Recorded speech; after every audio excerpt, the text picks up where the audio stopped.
Hey, it's bad enough that you have to have an NPDES stormwater permit for your facility and that you have to take your own stormwater samples. But you probably want information on what to do with your samples after you've taken them, and you deserve a straight answer from your regulatory agency. But you've probably hit a brick wall on getting any useful, solid information. I'm Doug Ruhlin, Principal Environmental Consultant here at RMA. We've helped hundreds of facilities with their NPDES stormwater permit compliance programs. Okay, let's assume you have already got your stormwater samples in the bottles. First, let's keep them safe.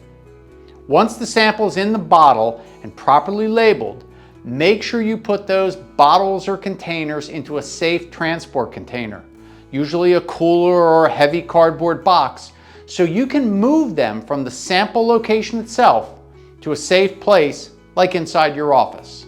You need to get your samples on ice or at a low temperature as soon as possible. Ideally, you do that when you take the samples. You take them at your sampling location, such as at an outfall pipe, and put them right into a cooler that contains ice or an ice pack. But if that doesn't work out, you need to get them somewhere as quickly as possible and ensure that they are kept cool. Minutes count here, so don't delay. If you're doing your own pH analysis, remember that you have a maximum of 15 minutes from the time you got your samples in the bottle to the time of analysis, so you have to hurry it up. Now, if you didn't have ice or ice packs in your field container, your cooler or your cardboard box, and you've hurried them back to someplace like your office, then either get those samples on ice or surrounded by very cold ice packs, or get them into a cold refrigerator as quickly as possible. The usual requirement is that you have your samples at or below 4 degrees centigrade, which is about 40 degrees Fahrenheit or cooler. Now, an important point, don't put your samples in a freezer.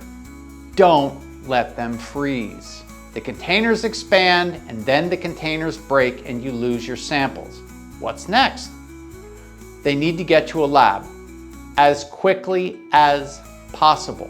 Now, why as quickly as possible? Because all of the things you are testing for are subject to what are called holding times, which is the amount of time between when a sample is taken and when it can be analyzed.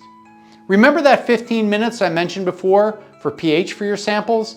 That's the holding time for pH. Depending upon what you are sampling for, which is dependent upon your facility's NPDES stormwater permit, dictates the holding times, and they're not all the same. In other words, it's up to you to know and to ensure that your cold samples get to the lab before the holding time expires. Otherwise, the samples are probably not valid and will probably have to be redone, which is something you probably don't want to do. So how do you know the holding times?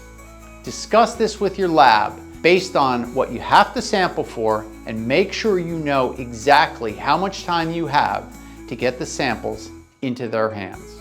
So do you transport them, or does the lab have to pick them up? Well, that's up to you and your lab.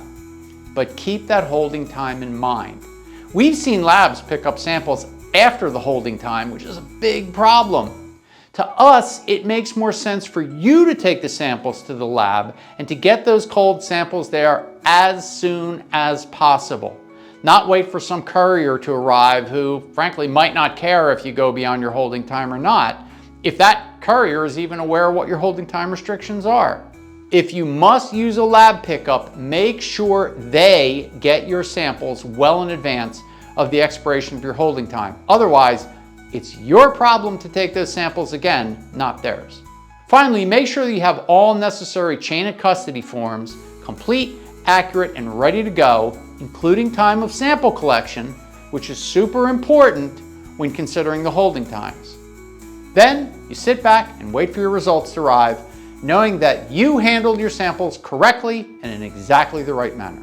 Now lastly, in all cases, check your own NPDES stormwater permit for any special restrictions or handling requirements that you may have, but all this that we just covered should be what your permit requires. And finally, if you have any questions on any of this, reach out to us here at RMA, either by email or give us a call or schedule a time to chat here on our website. We're here to help.